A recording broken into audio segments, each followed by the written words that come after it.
Howdy, ladies and gentlemen. You guys got me out here watching CGP Grey, Social Security Cards Explained. So shout out to Okay, so anyways, welcome back to another video. Sending out tons of love. Road to 500,000. Or yeah. What the fuck? I like lost brain cells for a second. At the beginning of this video, before I went to shoot it, I was looking on my channel for a video I did about the straw man, but I can't find it. And that's what this reminded me of. The whole Social Security or whatever, birth certificate, like, it was like around the same concepts of just like documents. And I wanted to kind of show part of that video, or at least link it down below. And I swear the video was like what your government really thinks of you, or something weird, where it talked about you have a straw man. Basically, you're born with a straw man. Well, okay, in short, I'm going to explain it like this because the video goes into really great detail. If anyone can find it or knows the video that I'm talking about.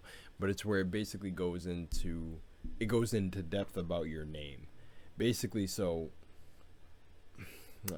say my name was Mark James. Two first names.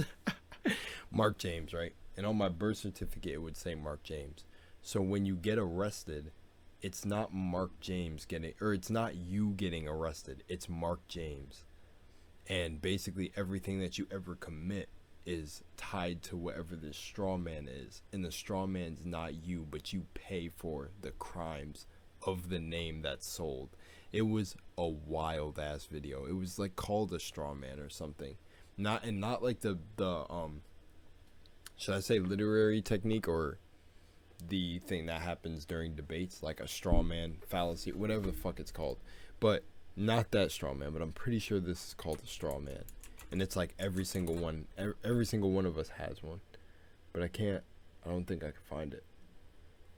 I'm trying to find it. But it's basically like, it's kind of wild. Like when I watched the video, that was kind of like, that blew my mind, because when people become sovereign beings or whatever, they like detach themselves from the state, I think this straw man is released. But basically they're making money off of your being, or whatever the straw man is tied to. But it's like when you become sovereign, you're not connected to all that. So like, technically, I guess you're not able to be arrested or something weird.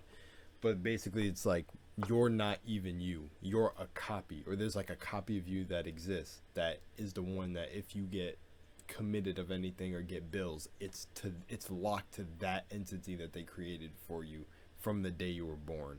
So like when you become sovereign, you get all of that back. I don't know if it's you get like compensated for all of that, but it's nuts. And when I heard that, when this video got recommended to me, I was like, oh, it kind of reminded me of like that. If this is going to be kind of the topic of that video, like Social Security cards, or it's literally just going to be Social Security cards explained.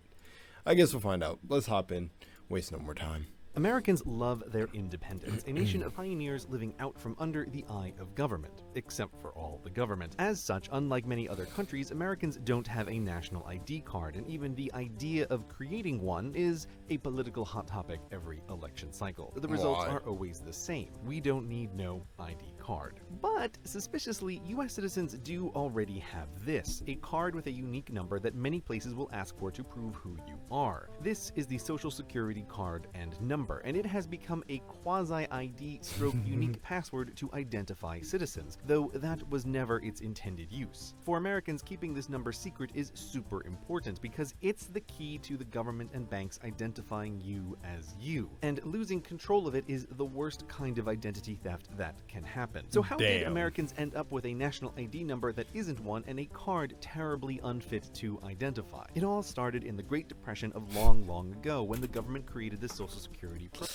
That makes me really realize how like stupid reality or like a game is, bro. It's incredibly, it doesn't have a photo or anything on it except, and it's used to identify you, though losing it yields the worst shit, the worst type of identity theft. That's fucking funny. But there's nothing else. Like, it literally does, it just has a number that's tied to you. program, a kind of mandatory You would think- pension. Citizens would be required to pay in during their working lives and withdraw in their retirement. The idea being that even if past you didn't save for the sunset years of future you, the eventually old current you would still have something to live on. Now, if you want to think of Social Security as a benefit the government provides or as a bank account that's yours is controversial, but either way, this number was created to track what you put in and what you take out. Now, because this was just one government program related only to your working life, you only needed to apply for a Social Security card when you actually started working. But over time, that changed, and the younger you are, the more likely you've had one from the moment of your birth, despite babies' worthlessness as child laborers. So why? Well, it goes back to Americans having no national identity card with a national number, which makes it harder for institutions to keep track of people over their lives. With hundreds of millions of citizens, names and birthdays aren't unique. So People weird. move, people marry, people change names. And if you're trying to keep track of everyone, as say the United States Tax Department might want to do, it can be a real problem, particularly in the pre-computer days. Hey, wait a minute, look at this number just lying around, the Tax Department said. It's not supposed to be used as an ID number, said the Social Security Department. There are security reasons you should yoink. Thus, the Tax Department piggybacked off of the work the Social Security Department did, Nice. assigning working adults a number, which made tracking taxes easier, and they highly encouraged parents to get a Social Security number for their children by tying it to a tax discount. Crazily, counting children for tax rebates used to run on the honor system. The U.S. Tax Department told people, 1, we will give you a discount on your Fuck. Why does this seem so twisted, bro? taxes for each child you have, and 2, write down your number of children. Please be honest, we don't have a way to check. Nice. Which was just asking, nay, begging people to lie. which 23 they did, kids? birthing on paper millions of phantom children. Phantom But after requiring babies. each kid to have a Social Security account number connected to a birth certificate before the parents could get the tax discount, all those phantoms faded away. This turned the Social Security number into a unique number that all citizens had right from the start, and that made it easy for lots of other places like banks and schools and companies and landlords to also piggyback on the number as an easy way to keep track of people without having to come up with their own systems, and to Okay. be able to exchange information about people between institutions. This is super useful for institutions, so the desire of Americans to not have a national identity card led somewhat inevitably to the nearest thing available being used as a substitute, which ended up being worse because the Social Security number was never designed to be used this way in the long ago, and you can tell because it has no security Wait, used this way in the long ago. You're right, Bruno.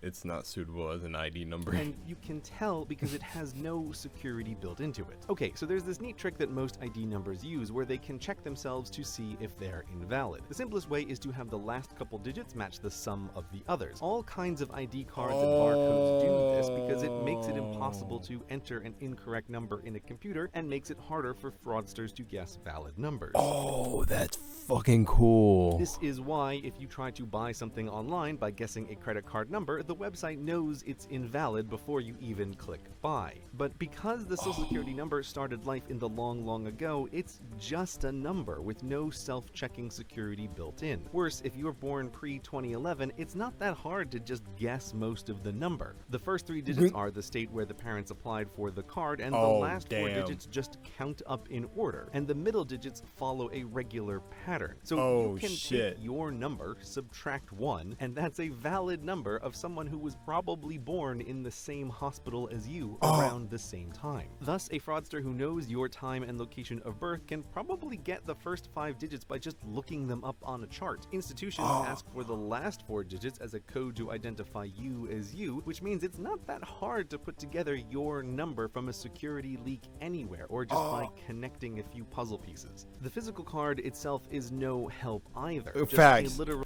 Literal piece of like fucking flimsy plastic. piece of cardboard, depending on when it was issued, not even laminated. The Social Security Department used to Wow. print not to be used for identification on the cards as a Oh. futile attempt to stop institutions for asking for them as For IDs, because IDs. there's nothing identifying Like a person on the card, bro, Eventually, yeah. they gave up and removed these words And removed the because, words. unlike passports or driver's license, you can assume all Americans will have this one card. All this means your social security card and number probably have less security than your library card, while being vastly more important. So it fails at being a secure number, it fails at being a good ID card, but at least it is universal, which is why people use it. Nice. Oh, hello, Asterisk, my old friend. Asterisk. No, of course not. This program isn't actually universal. Not everyone has a social security account number, and not everyone pays into the program. If you want to get out of paying, you'll just need to, first, never have received any social security benefits and give up your rights to getting any in the future, which seems fair. In addition, you must also be a member of a religion opposed to the idea of social security, usually because it's a kind of insurance, and insurance is a kind of gambling. That's harder, but you could always just start your own religion if you were really serious about avoiding taxes. But your new religion must also provide for its elderly and dependent members, which means you have to recreate a social security program of sorts in your religion while also being against social security. But if creating a contradictory religion doesn't daunt you, lastly, it must have existed. What the fuck is reality, bro? Oh my god, man. Continuously since 1950, What which the is fuck? a giveaway that this exception was written pretty much exclusively for the Amish and Mennonites, and kills dead your plans unless you're willing to undergo a serious change in lifestyle. It doesn't stop Jesus. there. Keep digging and you'll find all sorts of other weird exceptions, including some railroad workers or firefighters or police or teachers, but only in Chicago. Usually these are groups that in the long ago were able to get out of the program at its creation date. So nothing's ever straightforward. And that's the deal with this Social Security card, containing a national number for citizens that don't want one on an identification card that fails at identification, given to all citizens except when it isn't, for a program that's universal except when it's not. Except when it's not. Bro, that is such a good wrap up on the entire video. I gotta hear it again, bro. Able to get out of the program at Just literally the sure, go ahead. It's just like a fucking the icing on the cake that this shit is just like makes absolutely no fucking sense, but sure, we'll go with it. Date. So nothing's ever straightforward. Straightforward. And that's the deal with this Social Security card, containing a national number for citizens that don't want one on an identification card that fails at identification, given to all citizens except when it is for a program that's universal except when it's not. That's fucking great, bro. That's hilarious. What are the comments? Oh man. The fun part is when I first immigrated to the USA, being in line alone because they said my SSN was only a few months old, I didn't qualify. I had to go through a whole silly process of proving I was an adult. That's fun. Oh, that is fun. I recently tried getting a driver's permit in Ohio. I brought in my passport, state ID, and proof of Ohio residence, and I wasn't able to get the permit because I needed my social security card. Wow. I was able to apply for a replacement card online and got the card a few days ago, and it's literally just a slip of paper, not even cardboard. Why is a slip of paper considered the most important piece of identification when it's not even one to be used to get a job? Oh damn, that sucks ass. In Ireland, we have passports, passport cards, driver's licenses, but not really an identification, whatever. And when proving I'm 18 at pubs and nightclubs, I always use my out-of-date passport, even though I was about 9 in it, and always get a laugh from the bouncers, which helps get in. That sounds funny. That sounds fun.